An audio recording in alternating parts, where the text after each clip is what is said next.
దేవుని మనకి వందనాలు. మీ అందరికీ నా వందనాలండి. ప్రభువు మనకి ఈరోజు ఇస్తున్న వాగ్దానం యెషయా గ్రంథము 60వ అధ్యాయము 19వ వచనము. యెహోవాయే నీకు నిత్యమైన వెలుగగును, నీ దేవుడు నీకు భూషణ కిరీటంగా ఉండును. Praise lord. ప్రభు ఈరోజు మనతో మాట్లాడుతుంది ఏంటంటే, యెహోవాయే మనకు నిత్యమైన వెలుగుగా ఉండును, మనకు భూషణ కిరీటంగా ఉంటాడంట. మన దేవుడు మనకు భూషణ కిరీటంగా ఉంటాడంట. ఈ అధ్యాయంలో మనకి చక్కగా స్పష్టంగా తెలియజేస్తుంది ఏంటంటే, ఆయన రెండో రాకడ గురించి మనకి స్పష్టంగా తెలియజేస్తున్నాడు. ఎందుకంటే ఈ అధ్యాయంలో ఉంటుంది 19వ వచనంలోనే, ఇక మీదట పగలు సూర్యుని ప్రకాశము నీకు వెలుగుగా ఉండదు, నీకు వెలుగునిచ్చుటకే చంద్రుడు ఇకను ప్రకాశింపడు. ఇక్కడ ప్రభు స్పష్టంగా చెప్తున్నాడు, సూర్యుడు ఉండడంట, చంద్రుడు ఉండడంట. అవును కదా, ఆయన సూర్య చంద్ర నక్షత్రాలు ఏమీ ఉండవు. ఎందుకంటే అక్కడ పరిశుద్ధుడైన దేవుడు అక్కడ ఉన్నప్పుడు ఆ పరిశుద్ధుడైన దేవుడి ప్రకాశమానంగా ప్రకాశిస్తూ ఉంటాడు. ప్రకటన గ్రంథం 21వ అధ్యాయం 23వ వచనంలో ఉంటుంది, నగరం మీద ప్రకాశించకు సూర్యుడు చంద్రుడు దానికి అక్కర్లేదు, ఎందుకంటే దేవుడి మహిమ ప్రకారమే దానిలో వెలుగు ఉంటుంది, గొర్రెపిల్ల దానికి దీపము. ఎందుకంటే అక్కడ గొర్రెపిల్లే దానికి దీపం అంట. 1000 పాలన గురించి మనకు స్పష్టంగా తెలియజేస్తున్నాడు దేవుడు. ఈరోజు ఆయన రాకడ కోసం మనం సిద్ధపడాలి. ఎందుకంటే ఆయన నిత్యమైన వెలుగుగా ఉన్నాడు. ప్రకటన గ్రంథం 22వ అధ్యాయం 5వ వచనం ఉంటుంది, అక్కడ రాత్రి ఏమీ ఉండదు, దీపకాంతి కానీ సూర్యుని కాంతి కానీ వారికి అక్కర ఉండదు. ఎందుకంటే ప్రభు అయిన దేవుడు వారికి కాంతినిస్తున్నాడు. వారు శాశ్వతంగా రాజ్య పరిపాలన చేయదు. దేవుడు ఇక్కడ స్పష్టంగా చెప్తున్నాడండి. ఆయన రాకడ గురించి మనకు స్పష్టంగా తెలియజేస్తున్నాడు.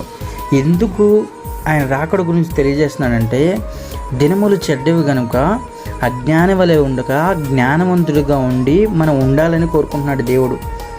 ఎందుకు ఇదంతా అంటే, దినములు చెడ్డవుగా ఉన్నాయని ఎలా తెలుస్తుంది? ఎందుకంటే రాజ్యంపై రాజ్యము, జనంపై జనము, వ్యాధులు, బాధలు, రోగాలు, కుటుంబంలో అసమాధానం ఇవన్నీ వస్తే అంటే దేవుడు రాకడికి సూచన అంట. మనం చూసాం, ఆయన రాకడికి సాదృశ్యాలన్నీ మనకు తెలుస్తున్నాయి. అందుకని ప్రభు ఈరోజు మనకిస్తున్న వాగ్దానం ఏంటో తెలుసా? యెహోవాయే నీకు నిత్యమైన వెలుగుగాను, నీ దేవుడు నీకు భూషణ కిరీటంగా ఉంటాడంట. Praise lord. ఎంత గొప్ప వాగ్దానం దేవుడు ఇచ్చాడండి. మనకు నిత్యమైన వెలుగుగా ఉంటాడు.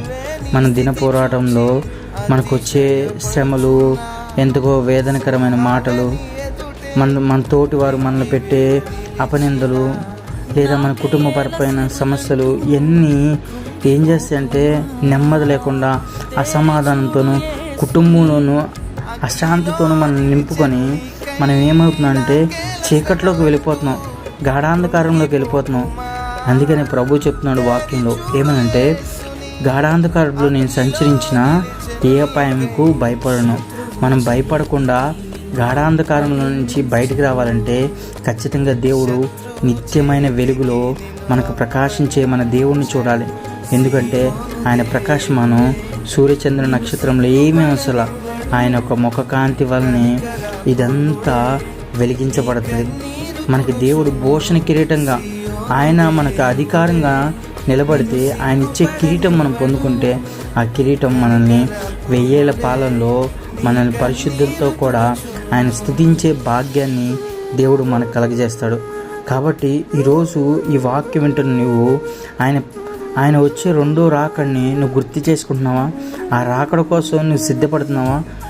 నేను సిద్ధపడాలి. ఎందుకంటే నువ్వు సిద్ధపడాలి అనేది మనంతటికి మనం ఉండాలి. నేను సిద్ధపడాలి, ఆయన రాకడలో నేను ఎత్తపడాలి, నేను ఆయన కోసం ఎదురు చూడాలి అని నేను ఎవరికాదు ఇండివిజువల్గా అనుకోవాలి. ఒకళ్ళు చెప్తేనో ఒకళ్ళు చేస్తేనో కాదు, మనంతటికి మనకు రావాలి. ఆ దేవుణ్ణి మహింపరచాలన్నా, ఆ దేవుని గణపరచాలన్నా, ఆ దేవుని స్తుతించాలన్నా, ఆ దేవుని హెచ్చించాలన్నా నీ అంతటా నీకు రావాలి. అప్పుడు నీ దేవుడు నీ నిత్యమైన వెలుగుగా ఉంటాడు.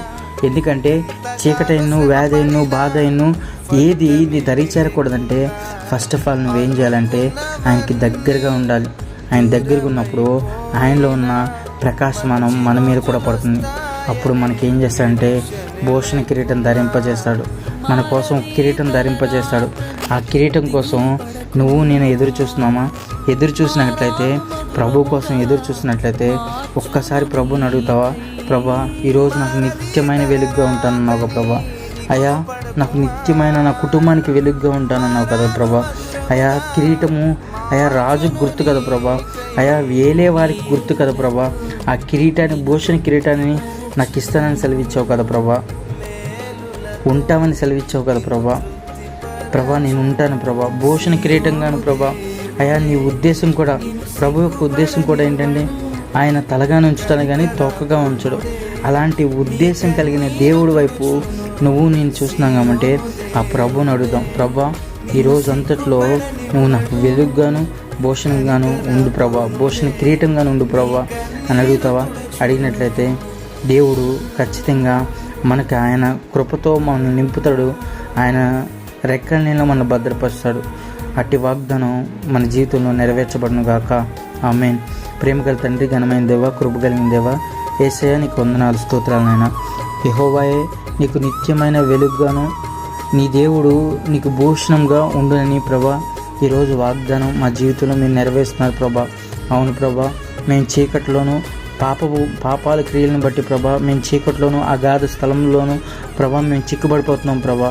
కానీ ప్రభా, 1000 ఏళ్ళ పాలనలో ప్రభా, నీ రెండవ రాకడలో వచ్చినప్పుడు ప్రభా, మేము ఎలా ఉంటున్నామో మమ్మల్ని మేము సరి చేసుకోవడానికి కృప చూపించి నీ చిత్తానుసారంగా మేము జీవించడానికి సహాయం చేయండి. నీ ప్రియులు ఈ వాక్యాన్ని వింటుండగా ప్రభా బలపరచండి. అయా, నీ రాకడలో మేము ఎత్తపడడానికి, సిద్ధపడడానికి సహాయం చేసి కృపలో జ్ఞాపం చేసుకోమని ఘనత, మహిమ, ప్రభావాలు మీరు మాతో పొందుకొని యేసు పరిశుద్ధ నామమున వేడుకుంటున్నాను తండ్రి. ఆమేన్.